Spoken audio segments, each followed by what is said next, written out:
Hi, everyone, and welcome to my presentation. Today, I'll be sharing how I accidentally became a therapist for my friends using psychology theory. This journey follows two very real challenges: anxiety and organization, and how motivation theory, a little prayer, and a whole lot of grace turn chaos into clarity. If you're a busy adult just trying to stay sane, stay organized, and stay encouraged, this presentation is for you. So, this video is for all the busy adults out there. You know, the people who say, I'll clean the house today, and suddenly it's 9 p.m., and you're sitting on a couch eating snacks, wondering where the day went. Or the people who struggle with anxiety but still manage to function even though life gives exactly zero breaks. The ones juggling work, school, home, and mental health while trying to keep it together. This semester, it helped I helped two of my closest friends through two very different challenges: anxiety and cleaning routines. And yes, we survived.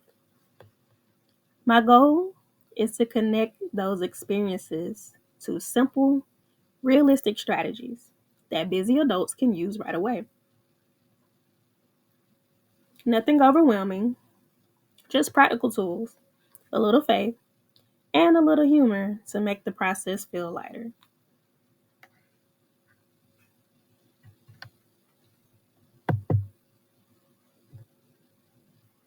Today, I'm going to share how anxiety had my friend feeling like she was in a psychological chokehold, how clutter had my other friend ready to move out instead of clean, how casual attribution theory and goal orientation theory actually help, and four motivation strategies that really work. Plus, a little humor, because if we don't laugh, we'll cry.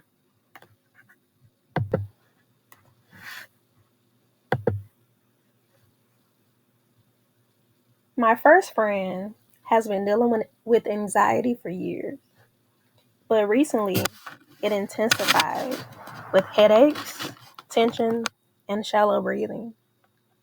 It showed up everywhere: driving, anxiety; talking, anxiety; trying to relax. Anxiety said, oh, hey, girl, you thought. She prayed. She tried ignoring it. She tried powering through, but her mind and body were fighting against her. She often blamed herself internally, feeling guilty and exhausted.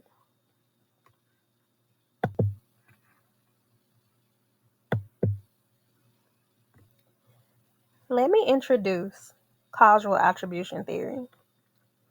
This theory basically says your brain is going to make up a reason for everything, even if the reason is wrong. It focuses on locus. Is it internal or external?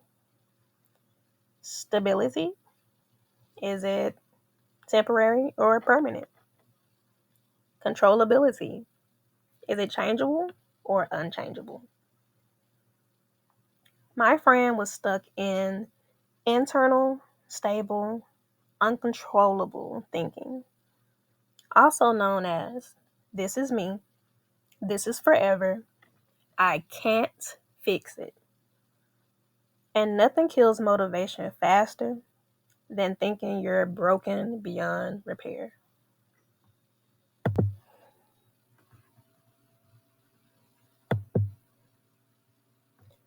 Some of the things she said were, I can't handle this. I wish I was normal. My mind is against me.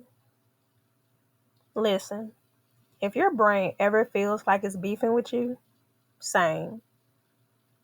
But we have to shift her from this is who I am to this is what I'm feeling. And feelings can change.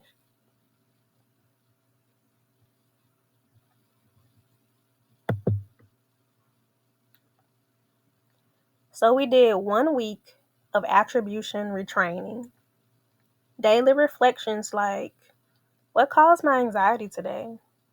And is it actually uncontrollable? Or am I giving it too much power?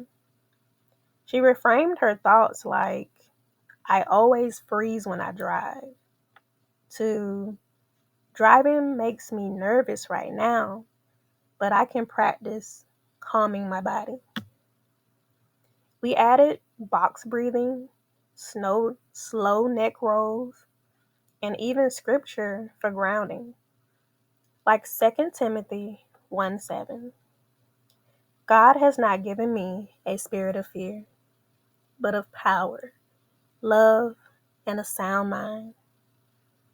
Now, tiny disclaimer, if you're religious, use scriptures that comfort you. If you're not, I'm not forcing you to quote scripture. Just find whatever brings you peace of mind. She also listed small victories each day. Even things like, I drove to Walmart without panicking. And honestly, in my opinion, that deserves a whole trophy. By the end of the week, she wasn't magically cured, but she was calmer, more hopeful, and actually starting to believe she wasn't powerless.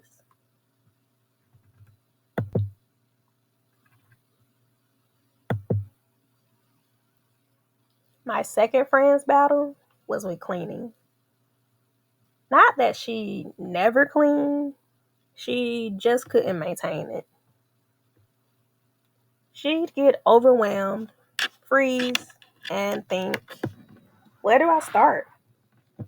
What if I can't keep it up? Why do other people clean better than me? She also felt pressure.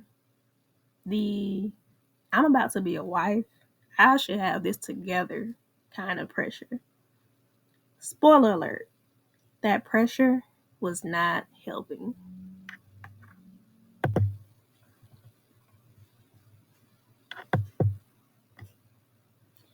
Goal orientation theory helped so much in this situation because it explains why people set goals the way they do and why some goals actually motivate us while others shut us down. The first is mastery approach, which is when someone wants to grow, learn, and get better. The second is mastery avoidance, where a person wants to learn but is scared of messing up and not learning enough. Then there's performance approach, which is all about wanting to look good or seem competent in front of others. And finally, performance avoidance, which happens when someone avoids trying because they don't want to look stupid, make mistakes, or fail. Out of all four, mastery approach is the most effective because it focuses on growth, learning, and improvement, not perfection, and not trying to impress anybody. Now, in this story, my friend was deep in performance avoidance. Her mindset sounded like, I'm not organized. What if people think I'm messy? What if I fail again? So we had to move her toward a mastery approach mindset. That shift made cleaning feel less like a judgment and more like a journey.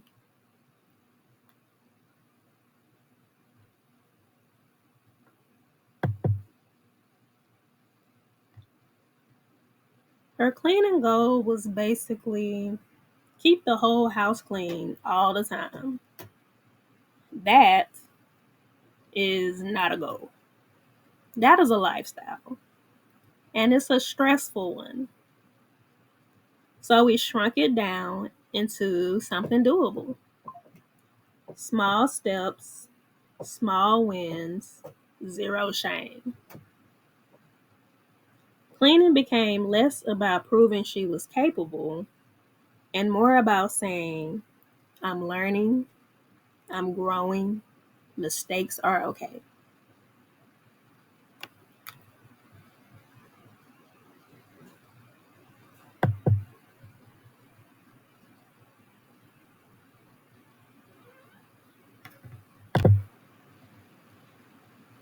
We use journaling, short term goals, and small tasks.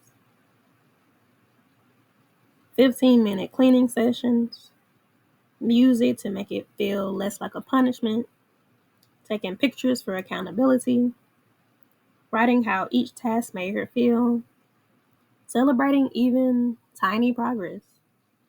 And guess what? She felt proud. She felt capable. She felt relieved.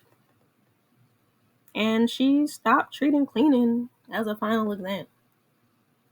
She learned that cleaning is self-care, not a performance.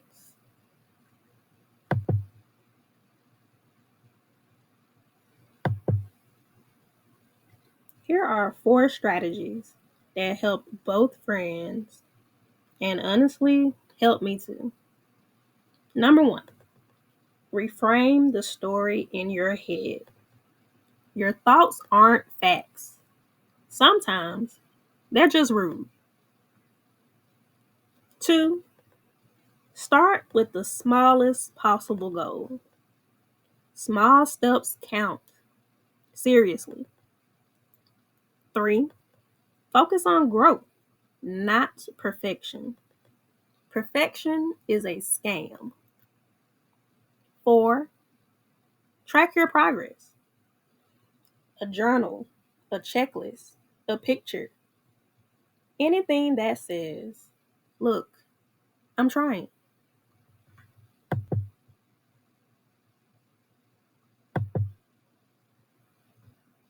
So, here's how busy adults can actually use these strategies in real life. Because let's be honest, we don't have time for anything complicated. First, create simple 10 to 15-minute routines. Little pockets of time are what keep us afloat, not hour-long plans we'll forget about tomorrow. Second, avoid all or nothing thinking. You don't have to do everything at once. Doing one thing is still progress. Next, make tasks visible and manageable. Use a list, a sticky note, a zone, whatever helps you see the next small step instead of the whole overwhelming picture. Let go of guilt and comparison. You're not competing with anyone. And finally, focus on consistency, not perfection. Perfection will wear you out. But consistency, even imperfect consistency, will actually change your life.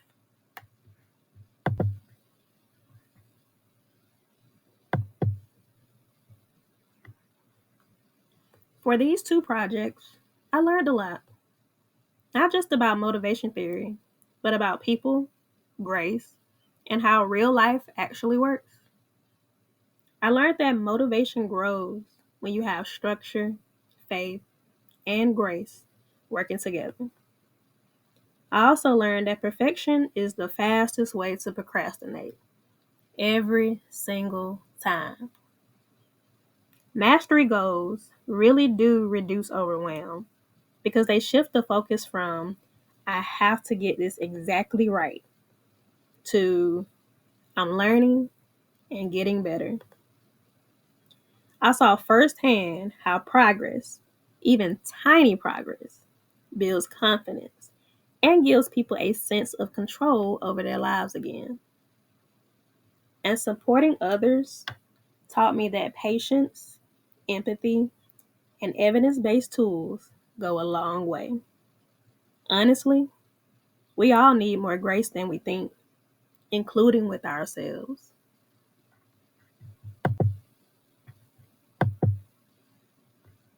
For this last slide, I really want to leave you with some encouragement. First, you are not lazy. You're overwhelmed. And overwhelmed people don't need more pressure. They need better tools, more grace, and a little bit of breathing room. And the good news is, you can reset your motivation. Small steps truly create real transformation. You don't have to be perfect. You just have to keep going. You can build routines that actually fit your real life, not some Pinterest version of it. Progress is still success, even when it's small. Your story isn't fixed, and you absolutely can grow with grace. Thank you all so much for watching.